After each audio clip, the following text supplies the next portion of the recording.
ನಮಸ್ಕಾರ ನನ್ನ ಗೆಳೆಯರೆ.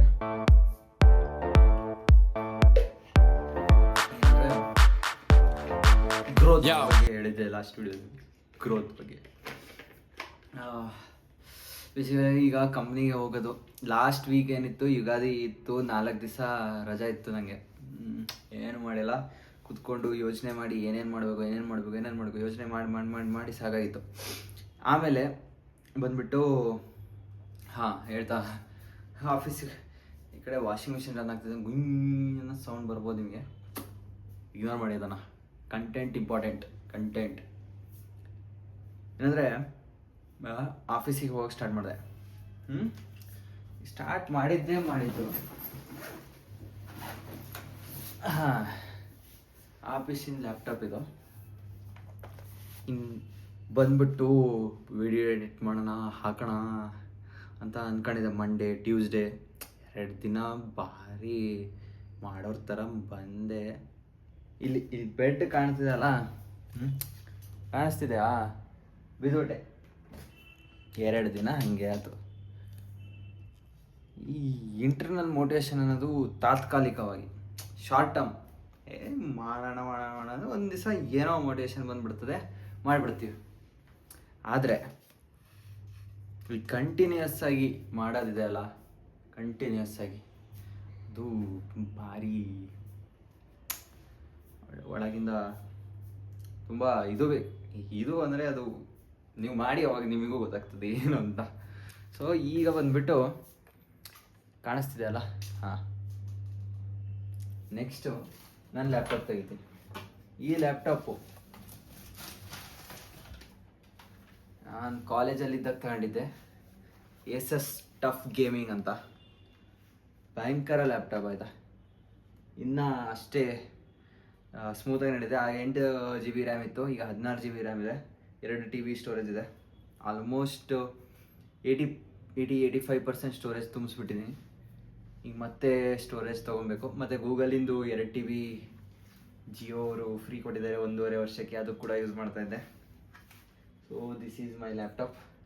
Passwords are always kept secret. Yes, this is my laptop. This is myself. ಇಲ್ಲೇ ನಾನು ಎಡಿಟ್ ಮಾಡೋದು ಮೋಸ್ಟ್ ಆಫ್ ದ ವಿಡಿಯೋಸ್. ಈಗ ಸದ್ಯಕ್ಕೆ ಮೊಬೈಲಲ್ಲಿ ಮಾಡ್ತಾ ಇದ್ದೀನಿ, ಯಾಕಂದರೆ ಆಲ್ಸಿ, ಲೇಸಿನೆಸ್ ಅಟ್ ಇಟ್ಸ್ ಪೀಕ್ ಆಗಿಬಿಟ್ಟಿತ್ತು ನನ್ನ ಜೀವನದಲ್ಲಿ. ಇಲ್ಲಿದೆ ಅಲ್ವಾ, ಇಲ್ಲಿ ನೋಡ್ರಿ, Adobe After Effects, Adobe Photoshop, Adobe Premiere Pro, CapCut ಇದೆ, ಎಲ್ಲ ಇದೆ, ಎಲ್ಲ ಸಾಫ್ಟ್ವೇರ್ ಇದೆ. ಇವನ್ ಕೋಡಿಂಗ್ ಸಾಫ್ಟ್ವೇರ್ಸ್ ಕೂಡ ಇದೆ.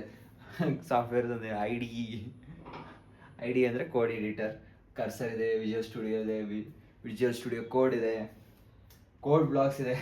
ನಮ್ಮ ಓಜಿ ಬ್ಲೂ ಕಲರಲ್ಲಿ ಕಾಣಿಸ್ತಿತ್ತು, ಯಾವುದದು ಟರ್ಬೋಸಿ.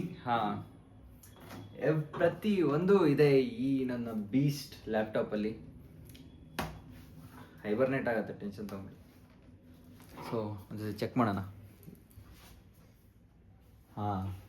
ವಿಡಿಯೋ ರೆಕಾರ್ಡ್ ಆಗ್ತಾ ಇದೆ, ಇದು ನೋಡೋದು ತುಂಬ ಇಂಪಾರ್ಟೆಂಟು. ನನ್ನ 2 ಲ್ಯಾಪ್ಟಾಪ್ನ ಇಲ್ಲಿ ಇಡ್ತೀನಿ. ಇನ್ನೊಂದು, ಇದು ನನ್ನ ಫೋನು, ಫಸ್ಟ್ ಫೋನ್. ಹೇಗಿತ್ತು ಕಾಲೇಜಲ್ಲಿ ಜಾಯ್ನ್ ಆಗೋಕ್ಕೂ ಮುಂಚೆ 2021 ಆಗಸ್ಟ್ ಕೊನೆಗೆ ತಗೊಂಡಿದ್ದೆ. ಇನ್ನೂ ಕೂಡ ಚೆನ್ನಾಗಿ ವರ್ಕ್ ಆಗುತ್ತೆ. ಐಫೋನು ಏನಕ್ಕೆ ತಗೊಂಡೆ ಅಂದರೆ, ಒಂದು ಕಂಟೆಂಟ್ ಕ್ರಿಯೇಷನ್ ಮಾಡಿ ಒಂದು ಸೈಡ್ ಇನ್ಕಮ್ ಮಾಡೋಣ ಅಂತ ತಗೊಂಡಿದ್ದೆ. ಏನಂದರೆ ಈ ನನ್ನ ಆಲಸ್ಯತನದಿಂದ ನಾನು ಇದು ಮಾಡೋಕ್ಕಾಗಿಲ್ಲ. ಪರವಾಗಿಲ್ಲ, ನಮ್ಮ ಸ್ವಾಮಿ ವಿವೇಕಾನಂದರು ಹೇಳ್ತಾ ಇದ್ರು, ಆಗಸ್ಟ್ 31ಕ್ಕೆ ತಗೊಂಡಿದ್ದು. ಫೋಟೋಸಿನ ಇಟ್ಕೊಂಡಿದ್ದೀನಿ. ಇನ್ಮೇಲೆ ಇದೇ ಫೋನಿಗೆ ಸ್ವಿಚ್ ಆಗೋಣ ಅಂತ, ಯಾಕಂದರೆ ಸ್ಟೋರೇಜ್ ಇಶ್ಯೂ. ಐಫೋನಲ್ಲಿ ಬೇರೆ ಆ್ಯಪೆಲ್ಲ ಇಟ್ಬಿಟ್ಟು ಫೋಟೋ ವೀಡಿಯೋಸಿಗೆಲ್ಲ ಸ್ಟೋರೇಜ್ ಸಿಗ್ತಾಯಿಲ್ಲ, ತುಂಬ ಪ್ರಾಬ್ಲಮ್ ಆಗ್ತಿದೆ. ಇದರಲ್ಲಿ ಮಿಕ್ಕಿದ ಆ್ಯಪ್ಸ್ನ ಎವ್ರಿ ಡೇ ಯೂಸ್ ಮಾಡೋಣ, ಐಫೋನ್ನ ಸ್ಪೆಸಿಫಿಕ್ಕಾಗಿ ಕ್ಯಾಮ್ರಾಗೆ ಇಟ್ಕೊಳ್ಳೋಣ ಅಂತ ಒಂದು ಪ್ಲ್ಯಾನ್ ಆಗಿದೆ. ನೋಡೋಣ, ಅದು ಹೇಗಾಗುತ್ತೆ ಅಂತ. ಸ್ವಿಚ್ ಆಗಬೇಕು ಅಂದರೆ ಮತ್ತೆ ಲೈಕ್ ಐಫೋನಿಂದ ಮತ್ತೆ ಆ್ಯಂಡ್ರಾಯ್ಡ್ ಬರ್ಬೋದು, ನನಗೇನು ಪ್ರಾಬ್ಲಮ್ ಇಲ್ಲ. ಈ ನನ್ನ ಬ್ರೈನ್ ಅದಕ್ಕೆ ಪ್ರಾಬ್ಲಮ್. ಇನ್ಸ್ಟಾಗ್ರಾಮ್ ನೋಡಬೇಕು, ಯಾವಾಗ ಬಂದೆ ಆಫೀಸಿಗೆ ಬಂದೆ ಇಲ್ಲಿ ಬಿತ್ಕೊಂಡೆ ನೋಡು, 1 ತಾಸು ಹೇಗೆ ಹೋಯ್ತು ಅಂತ ಗೊತ್ತಾಗಿಲ್ಲ. ಸೊ ಇದಾದ ಮೇಲೆ ಮುಂದಿನ ಪಾಯಿಂಟ್ ಏನಂದರೆ, ನಾನು ಸ್ಪಾರ್ಕ್ ಮಿಥುನ್ .fit ಲೈಫಲ್ಲಿ ಫಿಟ್ ಜರ್ನಿ ತೋರಿಸೋಣ ಅಂತ ಸ್ಟಾರ್ಟ್ ಮಾಡಿದೆ. ಆಮೇಲೆ ಒಂದು ದಿವಸ ಕಾರ್ಪೊರೇಟ್ ವಿಡಿಯೋ ಆಗಿದೆ, ಹೇಗಿದೆ ನನ್ನ ಕಂಪ್ನಿ, ನಾನು ಎಂತ ಮಾಡ್ತೀನಿ ಕಂಪ್ನಿಯಲ್ಲಿ ಅಂತ ಎಲ್ಲ ನೋಡ್ತಾ ಇರ್ಬೇಕಾದ್ರೆ ಒಂದು ದಿವಸ ಆಗಿದೆ ನನ್ನ ಕಂಪ್ನಿ ಇದೆ. ಅಯ್ಯೋ ಭಯಂಕರ ರೆಸ್ಪಾನ್ಸ್ ಬಂತು. ಎಂಥ ರೆಸ್ಪಾನ್ಸ್ ಅಂದರೆ, ಈಗ ನೋಡಿದರೆ 80,000 ವ್ಯೂಸ್ ಇರ್ಬೋದು ಅದ್ರಲ್ಲಿ. ಆಮೇಲೆ ಒಂದಾದ ಮೇಲೆ ಹಾಗೆ ಒಂದು 2-3 ವೀಡಿಯೋ ಹಾಕಾದ್ಮೇಲೆ ಒಂದು ವೀಡಿಯೋ 10,000 ಮೇಲೆ ಹೋಗೋದು ವೀಡಿಯೋ. ಸೊ ಆಮೇಲೆ ಕನ್ನಡದಲ್ಲಿ ಅಂತ ನೋಡ್ತಾರೆ ಅಂತ ಇಂಗ್ಲೀಷಿಗೆ ಸ್ವಿಚ್ ಆದ. ನನಗೆ ಏನು ಅಭ್ಯಂತರ ಇಲ್ಲ, ಕನ್ನಡ, ಇಂಗ್ಲೀಷ್, ಹಿಂದಿ 3ರಲ್ಲೂ ಮಾಡಬೇಕು. ಕನ್ನಡ ಇಷ್ಟು ಫ್ಲೂಯೆಂಟ್, ಕನ್ನಡ ಇಷ್ಟು ಸುಗಮವಾಗಿ ಮಾತಾಡಬಲ್ಲೆ, ಬಟ್ ಇಂಗ್ಲೀಷಲ್ಲಿ ನನ್ನ ಗ್ರಾಮರ್ಸ್ ಮಿಸ್ಟೇಕ್ ಆಗೋದು.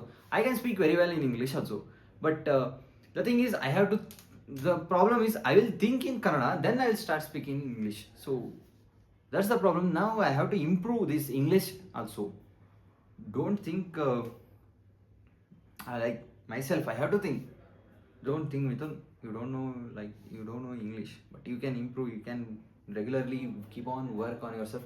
ಗೊತ್ತಾಯ್ತಲ್ವಾ, ನನಗೆ ಇಂಗ್ಲೀಷ್ ಬರ್ತದೆ, ಆದರೆ ಅಂತೆಲ್ಲ ನಂಗೆ ಬರ್ತದೆ. ಹಿಂದಿ ಕೂಡ ಬರ್ತದೆ. मैं तो अच्छे से हिंदी बात कर सकता हूँ. इसमें मेरे को कुछ भी क्या बोलते हो, ಹೀಗೆ ಮಧ್ಯದ ಒಂದೊಂದು ವರ್ಡ್ ಮಿಸ್ ಆಗ್ಬೋದು. ಮತ್ತು ಎಂತ ಎಡಿಟಿಂಗ್ ಅಂದರೆ ರೀಟೇಕ್ಸ್ ಕರೆಕ್ಷನ್ ಮಾಡಿ ಮತ್ತೆ ಮಾಡ್ಬೋದು. ಸೊ ಇಷ್ಟು ನನ್ನ ಥಾಟ್ಸ್, ನನ್ನ ಐಡಿಯಾಸ್ ಏನಿದೆ ಅದನ್ನು ನಿಮಗೆ ಹೇಳಬೇಕಂದ್ರೆ ನಾನು ಪರ್ಫೆಕ್ಟ್ ಅಂದರೆ ಚೆನ್ನಾಗಿ ನಾನು ಕನ್ವೆ ಮಾಡ್ಬೋದು ನಿಮಗೆ ಕನ್ನಡದಲ್ಲಿ. ಸೊ ನೀವು ನನ್ನನ್ನು ಸಪೋರ್ಟ್ ಮಾಡ್ತಾ ಇದ್ದರೆ ನಾನು ಕನ್ನಡದಲ್ಲಿ ನಿಮಗೆ ನನ್ನ ವಿಚಾರಗಳು, ನಾನು ಏನು ಮಾಡ್ತೀನಿ, ನನ್ನ ಆಫೀಸ್ ಕೆಲಸ ಬಗ್ಗೆ ಹೇಳಬಾರ್ದು.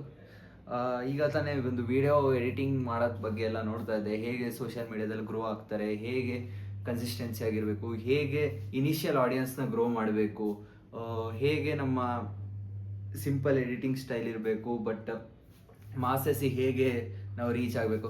ನನಗೆ ಗೊತ್ತು, ಈ ವಿಡಿಯೋ ನೀವು ಒಂದು 10 ಜನ ನೋಡಿದರೆ ನನಗೆ ತುಂಬ ಖುಷಿ, ತುಂಬ ಅಂದರೆ ತುಂಬ. ಯಾಕೆಂದರೆ ನಾನು ಈ 4-5 ವರ್ಷದಿಂದ ಎಂಥ ವಿಡಿಯೋ ಹಾಕದಿದ್ದೆ ಬಿಡ್ತಿದ್ದೆ. ಸೊ ನಾನು ಎಂತ ಜಾಸ್ತಿ ಮಾತಾಡ್ತೆ ಅಂತ ನೀವು ತೆಗಿಬೋದು.